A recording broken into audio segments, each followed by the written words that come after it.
On today's episode, we're going to talk about the 5 ways to make your spouse feel super special. Do you feel special? I do. When's that coming up? Right now.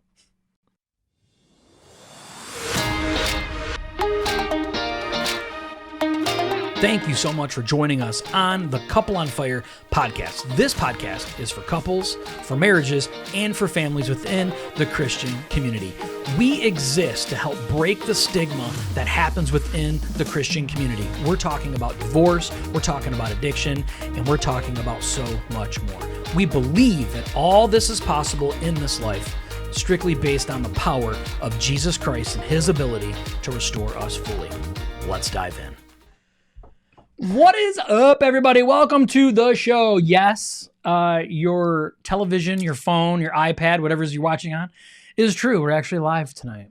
We've had a lot of interviews lately. We've had an ability to play for you guys, but tonight we are live. Let's end out the year strong. I think this is our last one before the end of the year, right? Today is the 27th. So yeah, so this is the end of the year party, right? For the Perfectly Blended podcast. Christy's face is amazing.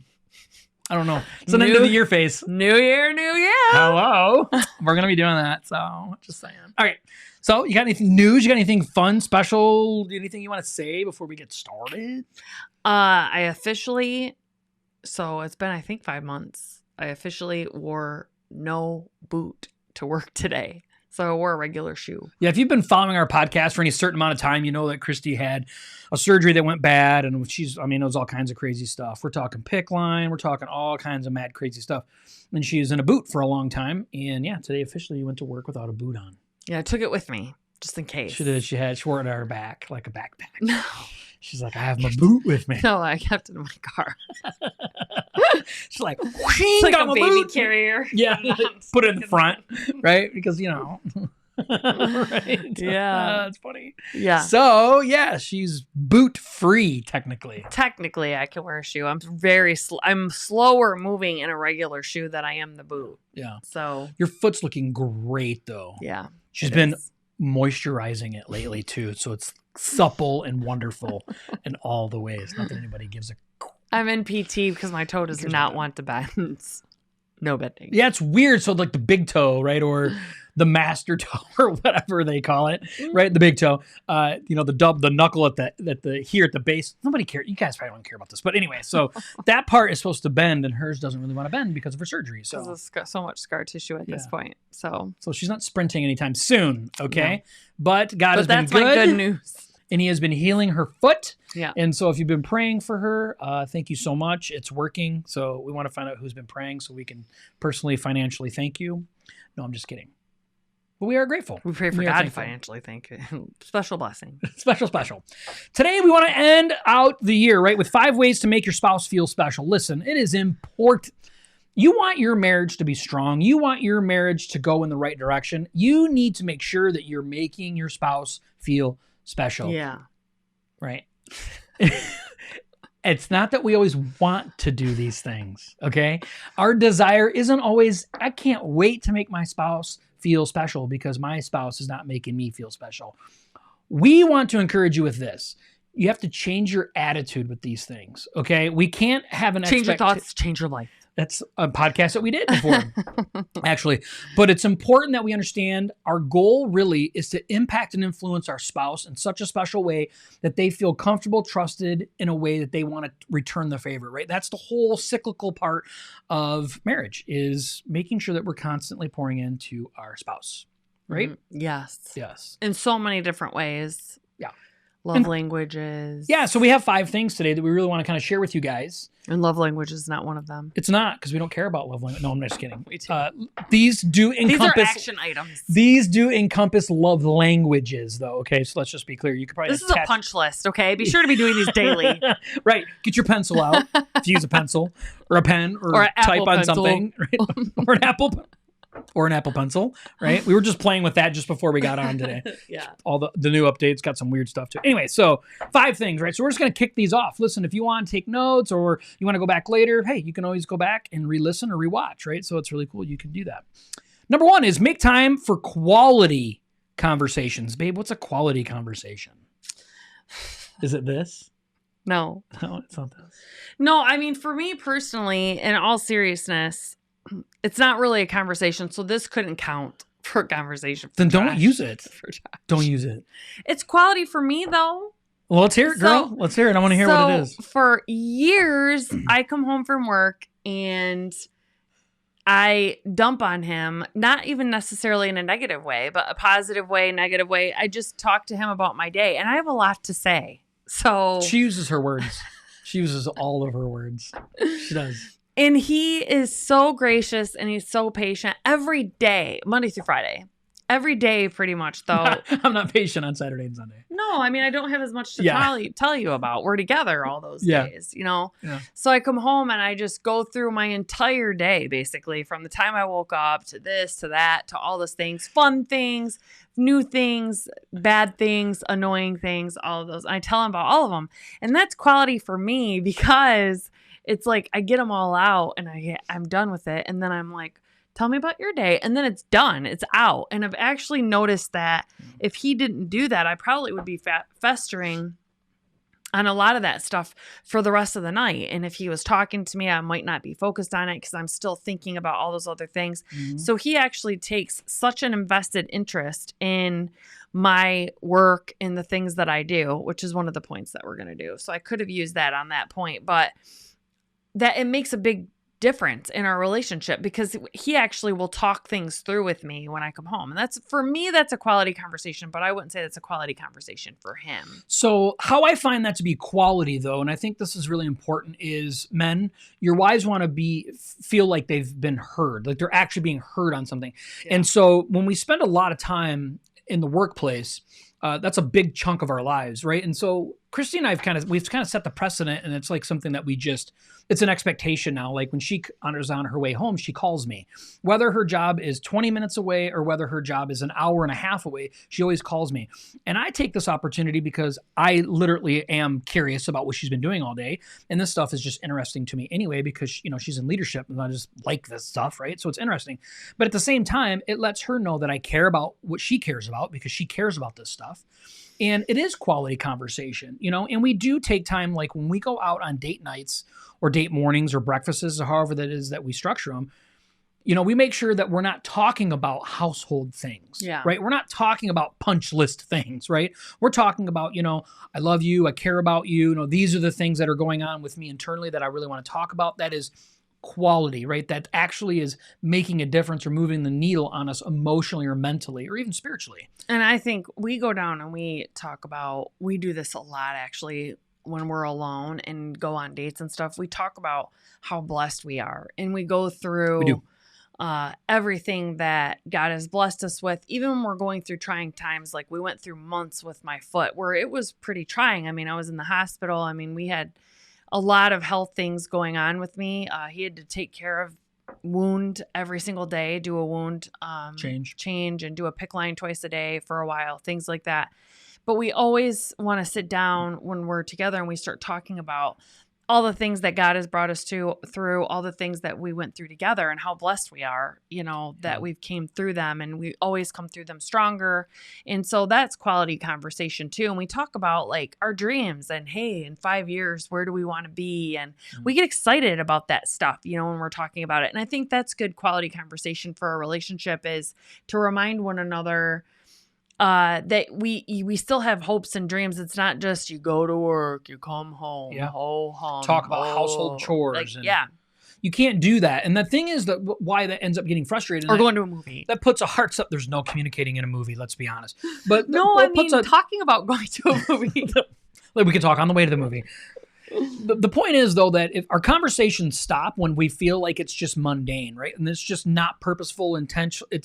You're not being heard or listened to, or you're not adding value, or you're not hearing the value you're adding. If it's just about household things that are happening, that is not quality conversation. You got to be more intentional with that. So make time for quality conversation. If you want to make your spouse feel special, make sure that you're doing that. Number 2, give small tokens of appreciation.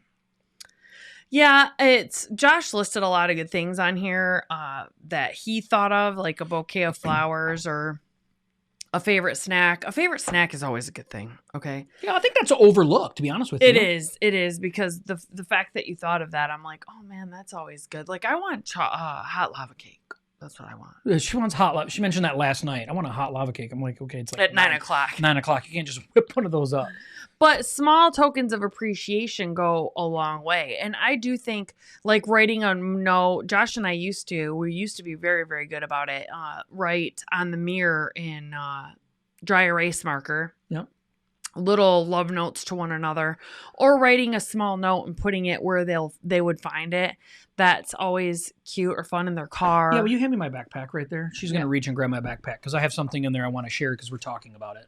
So if you want to keep talking. Yeah, just small things of appreciation go a long, long way, for your spouse, to let them know that you're thinking of them.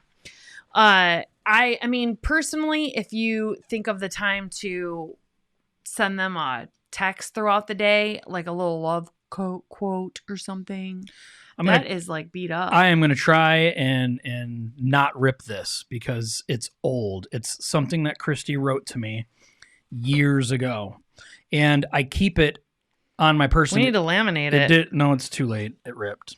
Oh. Yeah. Anyway, so the point is, this just got me thinking, like, small token of appreciation. Christy wrote Look at something. How nice my handwriting was, too. Beautiful. But the point is she wrote this handwritten note, like I'm showing you on, like, I feel like I'm in a movie right now. With Nicolas Cage, what is it? The National Treasure.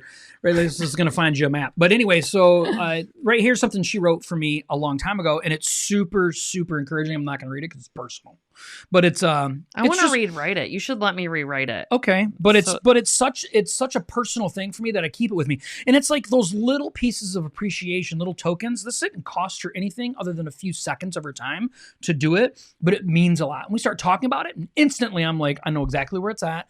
And I know that I used to get it out all the time and read it because it's so touching. And Matt, look at her reread it right now and be just proud of herself.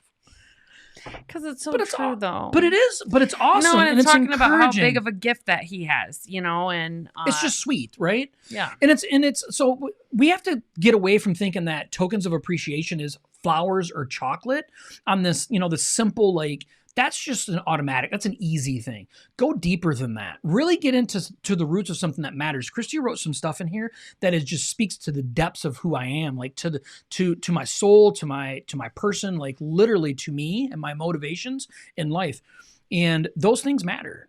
It does. I try to tell Christy all the time, like, you're so great at this. You're so awesome at this. God has given you such a special gift and you work so hard and you're just you're blessed in this way because you try it and, you work so much. And those are tokens of appreciation. And I think we have to be careful that we don't get beyond the small little ideas. We shared that in our group today, a little bit about, the details. Like the details matter. Like, we have to make sure that we're focusing on these things and it's making a difference because it does. Well, a small token of appreciation too, though, could also be like intentional eye contact. I feel like it's more intense. It means more if Josh and I are talking about something and he takes the time to stop me for a second, and if we're passing each other through the kitchen and we're just talking and we're doing all these things, for him to say, hey, I need you to look at me really quick. And I stop and I look at him and he really like makes an intentional time to comment or compliment me in that second. Mm-hmm. It really means a lot to me. It gets me like choked up and gets me all teary-eyed, when he does things like that. And that is a small token of appreciation to me because it means a lot to me because we are busy people and he is a very fast-paced person. He is fast. So when he takes the time to slow down for a second, I picture him like zoom, zoom, zoom, like Speedy Gonzalez kind of.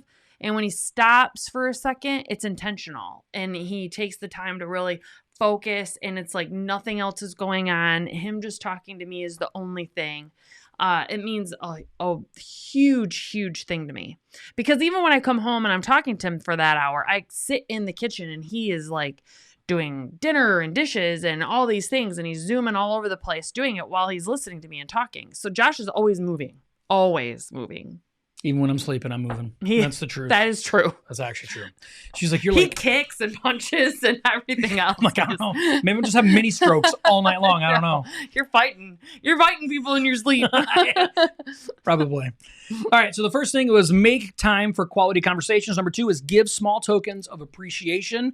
Don't always think something that's going to cost money, right? Maybe something that's going to cost you some time. Number 3 is spend quality time together. Quality time together. I have a really good example of this, but why don't you go ahead and talk about quality time? So the best quality time that Josh and I ever always get. Talk about it. Is when we go on walks. There we go. Is that what you're going to say? No. I didn't think so from the girl. I'm like, okay. He's not thinking of the same thing I'm thinking of.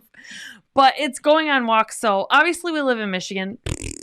Boo, thumbs down. So we can't do that right now because we are in the frozen tundra right now. But when it's spring, summer, fall, we can go on walks. There's a path that runs through Davison. Most communities now have a path somewhere that you could go walk. And him and I actually, it is like some real awesome quality time because when we're walking, we don't have our phones either. Yeah. I mean, just now when we were sitting in this room, we had like 30 minutes between our group and this podcast. Both of us, we just got on our phones and it was like 15 minutes went by and all of a sudden I'm like, do you see us? Like we had 30 minutes right now that we could be talking to one another. I'm like, shh, I'm on my phone. He did. I did not. He didn't do that. But I'm like, see, we could be at like, we were both just on our phones and we are, you know? Yeah, it is. You know, so and you shouldn't be. You get to be on your phone all day. I really can't. So this is my only time. Right. So she only gets to be on it when she's around me. So that's right. So I should allow her. I should sit there and stare. No. So spending quality time. Right. So last night, Christy and I had an opportunity to be able to watch a movie and spend some time together. And we have positions on our couch, right? We have a sectional. So we have positions on a couch that are like our spots. So I'm at, you know, if you're facing the couch, I'm at the right side. She's at the left side. And those are like our corner spots.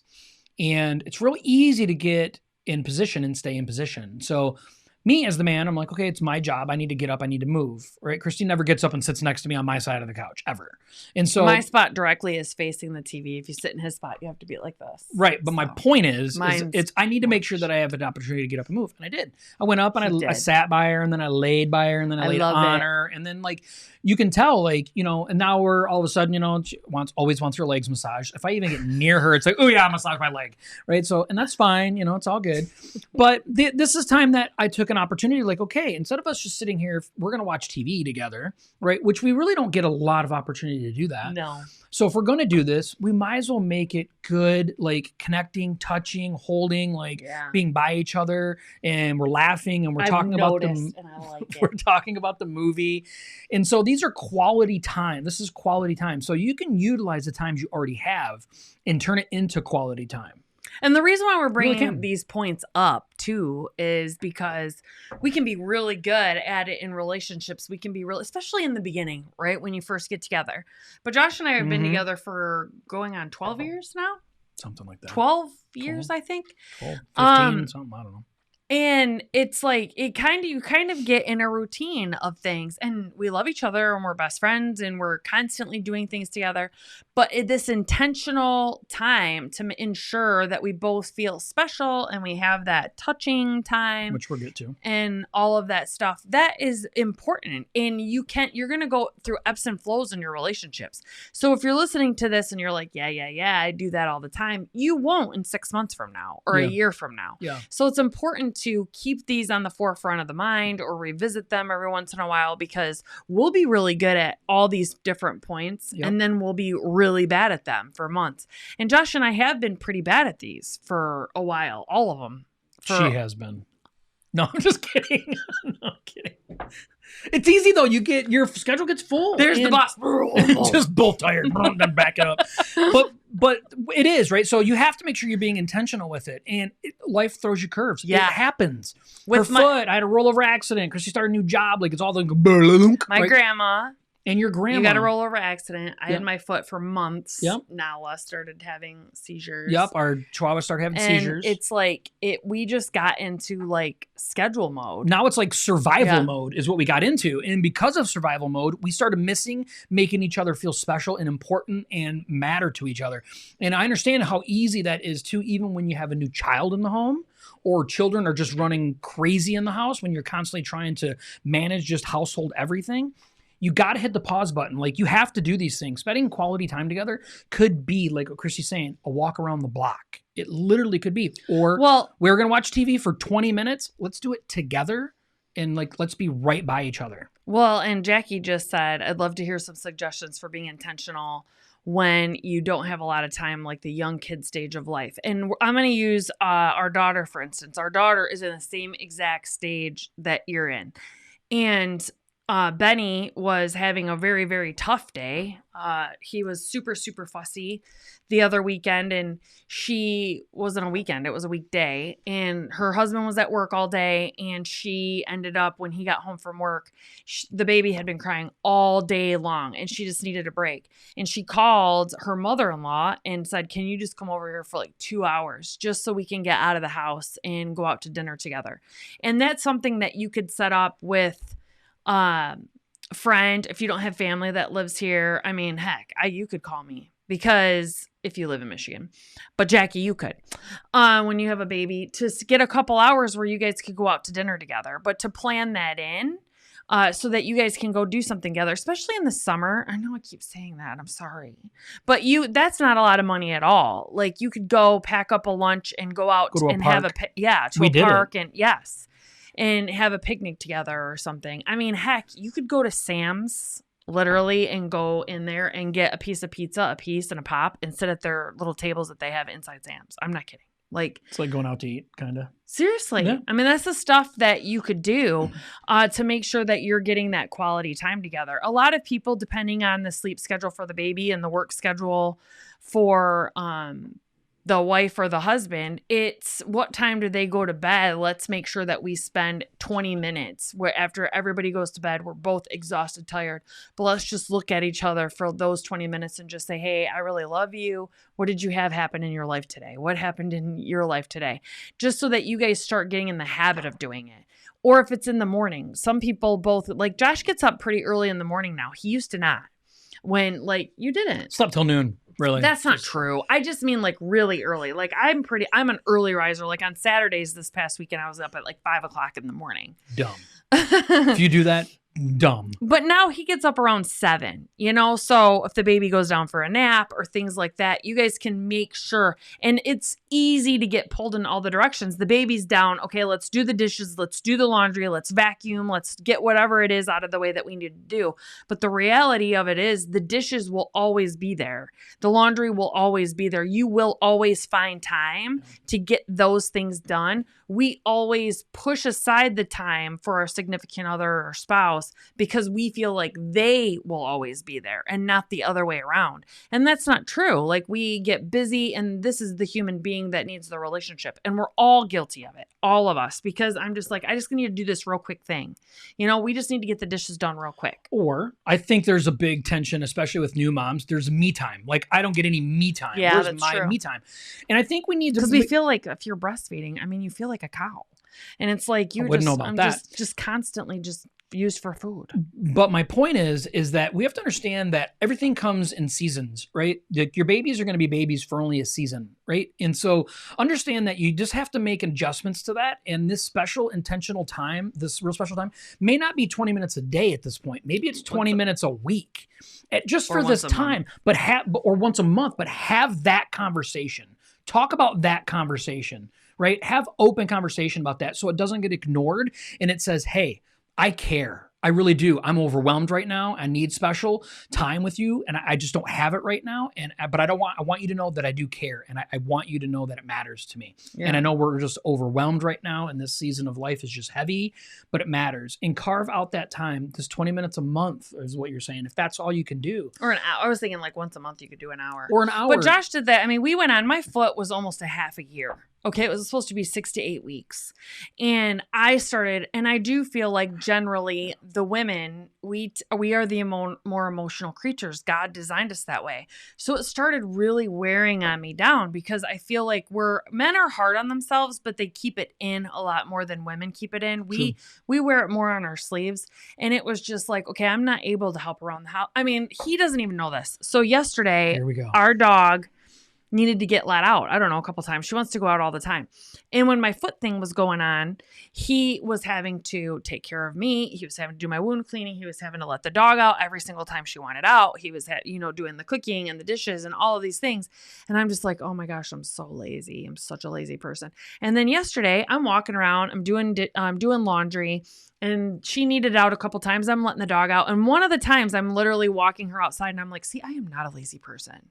I knew I wasn't a lazy person. It was my foot. My foot was hurt. And I think that's what women do. We start getting negative self-talk. Like if I don't do the dishes right away, I suck as a mom. If I can't balance all of this, my house isn't spotless, my baby's like perfectly happy and dressed in designer clothing, and I don't get every month the picture with them and post it on social media, like all of these things, that we're not the mom and we're not the wife that we're supposed to be. When all reality, it's the dishes can be there, and your husband is the one that needs it, and your wife is the one that needs it. Yeah. In our case, Josh does the dishes. So if something heavy was going on in our relationship and he was constantly like, I have to do these dishes right now over me, that would really affect me emotionally. Like, and I think it affects a lot of men. They feel like especially with the new baby, they feel like they do get pushed aside a little bit because the moms do take on a lot of that responsibility. They do. And I can kind of speak to that. So one of the things that we had to learn how to balance with all of this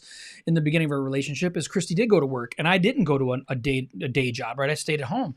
And I made sure that I had to get things done before she came home because I wanted to make sure that I was able to give her attention when she did come home. So still today, I don't do house chores after Christy gets home. Now, I'll pick up from dinner and I'll clean up and stuff, but even the dishes, I don't do them all. I rinse everything. Like, I'm real weird about that. Like, she's like, what's the point of the dishwasher? But it doesn't matter. That's a whole other episode. I like to rinse all my stuff and I put them in the sink. And then the following morning, I'll put everything inside the dishwasher. And I do that intentionally because it gives us an opportunity to spend some time together. No, I know that's not speaking directly to the motherhood thing, but it speaks to we reprioritize things to make sure that we can spend some serious quality time together, which gets right back to the point. And the community of people around you make a huge difference, especially when you have leaning small on kids. People. Yeah. Yeah. You really want to make sure you have a good community of people. And Jackie, I know that you do specifically. Agreed. That when it's really like intentional and you guys say, hey, once a month, at least we need to, and we want to find something that's not a huge financial burden too. Cause I know new parents, struggling. I mean, with a new baby, diapers are expensive. They are. And air dry them kids. Forget about it. Oh my gosh. Find a person that you trust that could watch the kid every once a month for a couple hours. So you guys get that time in, or take the baby out of the home. Like, go take the baby to that person's home, and then you guys could just go back to your own house and spend time together there. Now, I don't always suggest that because if we are in our own house, we are like, while we're sitting there. Yeah, that's what you get into that mode. I would suggest not doing it. Like, you just start thinking about, okay, the baby's not here. Let's get all this other stuff done. Yeah, let's work. Unless you make it a naked 2 hours, then nothing's getting clean, let's be honest. 2 hours? That's way longer. I don't know what you're doing for 2 hours. Probably cleaning something. Okay, so the next thing we want to talk about is you need to really learn how to show physical affection. And gentlemen, I'm talking to you, okay? This is not what you think, okay? Physical affection is hand holding, kissing, holding, right? Being next to each other, hugging. Hugging, rubbing feet, you need to do these things. Like, it's important. Your wives want, desire, and need these because it makes them feel special, right? I can't really say I've ever really met anybody that says, I love feet. Okay. Now, I love my wife's feet, right? Because I love my wife, and nothing about her is in a way that I feel like I don't feel like doing that. I don't want to do that. I love her. So I feel the desire to please her in a way, and I know she likes that. So that physical touch, that's physical touch to her. That is special to her. She likes that. It makes her feel special, makes her feel loved. right? Holding your wife and squeezing your wife and loving every inch of her in every way that's possible in a special way that makes her feel special is important, right? We need to do those things. Yeah, and it used to be when I was younger. I think but now that I've gotten to my 40s, it's awesome because I feel a little bit differently about things. So before I got into my 40s, it would be like I only wanted him to touch me in certain places. Like I only want him to touch my legs or my calves or my feet or my shoulder, not my belly. Yeah. Okay, nowhere around my belly. And now it's just like I want you to love all of that. The belly, all of it. Yeah. Like I want it all hugged and loved.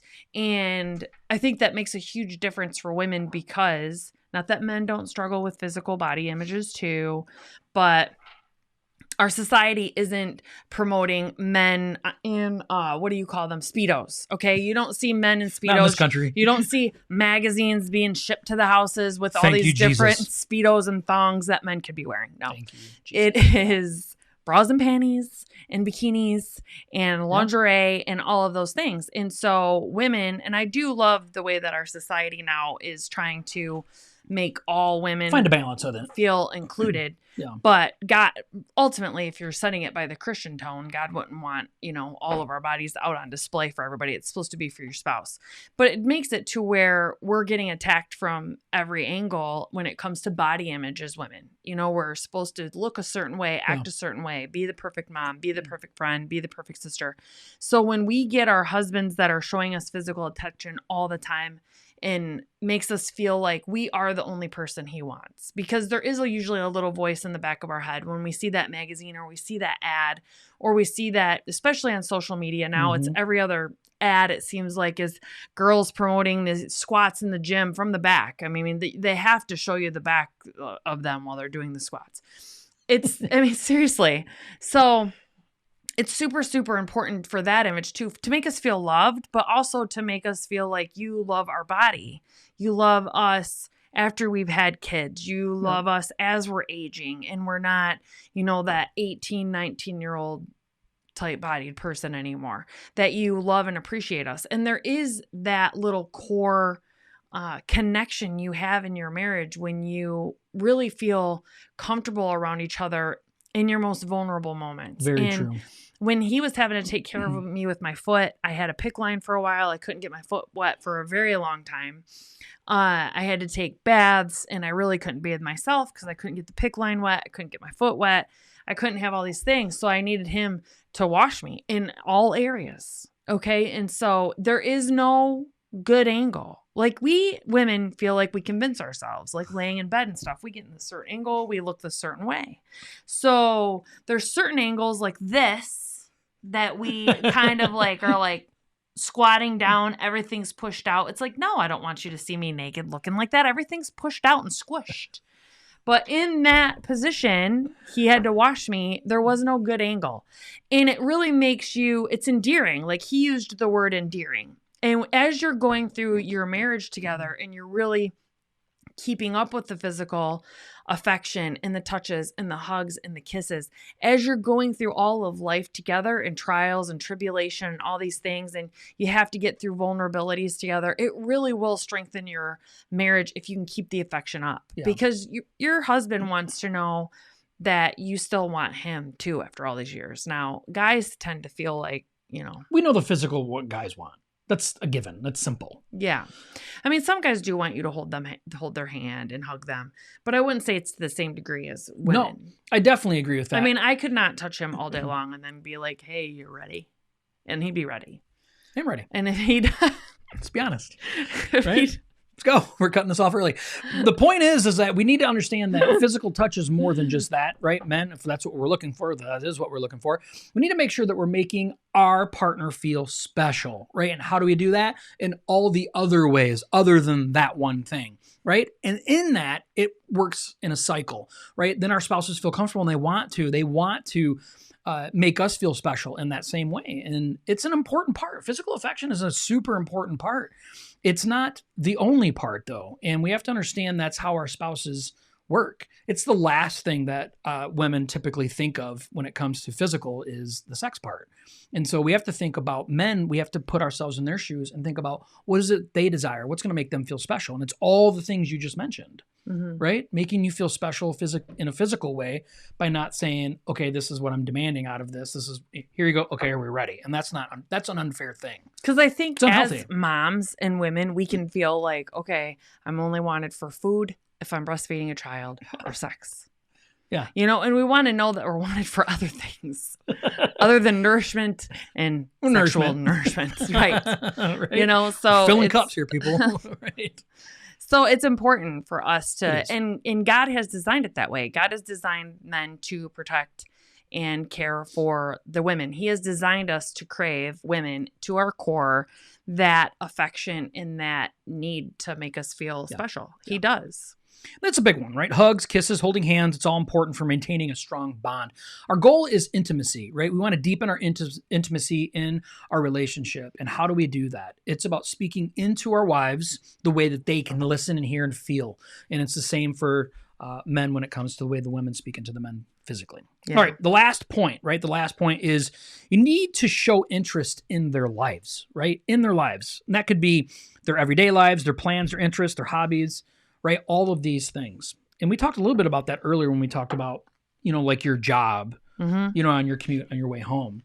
But at the same time, it's like Christy sometimes, is like, what do you got going on? And I feel weird about it because I'm like, I know she doesn't want to talk about this stuff. Like, she don't care about none of this stuff. But she cares about it because she cares about me, right? She'll sit there and, like a deer in headlights and listen to me talk about some things sometimes that she could care less about or she doesn't understand.